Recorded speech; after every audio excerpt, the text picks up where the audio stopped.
भारत की बढ़ती ताकत को अब दुनिया सलाम कर रही है। पिछले साल इंडोनेशिया में हुए G20 की बैठक में पीएम नरेंद्र मोदी की मौजूदगी में भारत की बढ़ती शक्ति को सबने महसूस किया।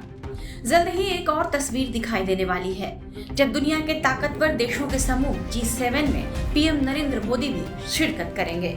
हालांकि भारत अभी G7 का सदस्य नहीं है, लेकिन एक बार फिर भारत को इस बैठक में हिस्सा लेने के लिए बुलाया गया है। जापान के पीएम फूमियो किशिदा ने पीएम मोदी को G7 समिट में आने का न्योता दिया है। इस बैठक में हिस्सा लेने के लिए पीएम मोदी जापान पहुंच रहे हैं। वे लगातार चौथी बार इस संगठन की मीटिंग में बतौर गेस्ट शामिल हो रहे हैं। जापान के हिरोशिमा में हो रहे G7 सम्मेलन के आउटरीच सत्र में भारत को भी आमंत्रित किया गया है। G7 ने पहली बार 2003 में भारत को अपनी बैठक में शामिल होने का न्योता भेजा था। इसके लिए तत्कालीन प्रधानमंत्री अटल बिहारी वाजपेयी फ्रांस गए थे। अब तक 9 बार भारत को इस बैठक में आमंत्रित किया जा चुका है। इन सभी बैठकों में भारत के तत्कालीन प्रधानमंत्रियों ने शिरकत की थी। इस बार पीएम मोदी इस बैठक में भाग ले रहे हैं। 1974 में पोखरण में परमाणु परीक्षण करने के बाद से नरेंद्र मोदी पहले पीएम होंगे जो हिरोशिमा का दौरा करेंगे। 1945 में परमाणु बम हमले का सामना करने वाले हिरोशिमा का दौरा करने वाले आखिरी भारतीय पीएम जवाहरलाल नेहरू थे, जो 1957 में वहां गए थे। इसके बाद से कोई भी भारतीय प्रधानमंत्री जापान का हिरोशिमा नहीं गए।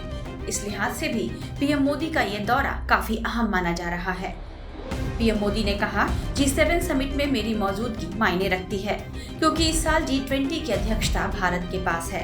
मैं G7 देशों और अन्य आमंत्रित सहयोगियों से वैश्विक चुनौतियों और उससे निपटने पर विचारों का आदान प्रदान करूंगा। मैं कुछ नेताओं के साथ द्विपक्षीय बैठकें भी करूंगा।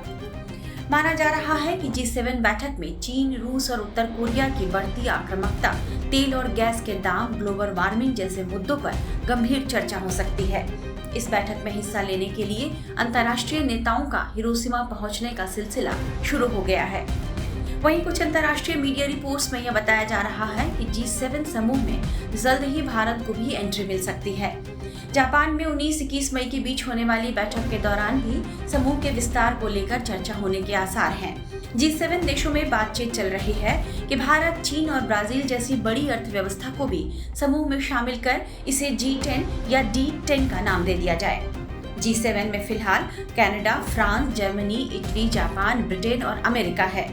यह समूह दुनिया के 45% अर्थव्यवस्था मगर सिर्फ 10% आबादी को कवर करता है।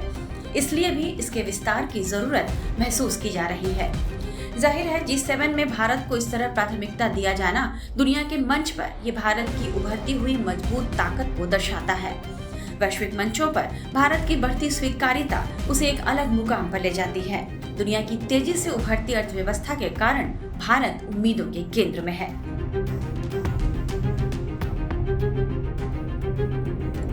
टाइम्स नाउ भारत डिजिटल की रिपोर्ट।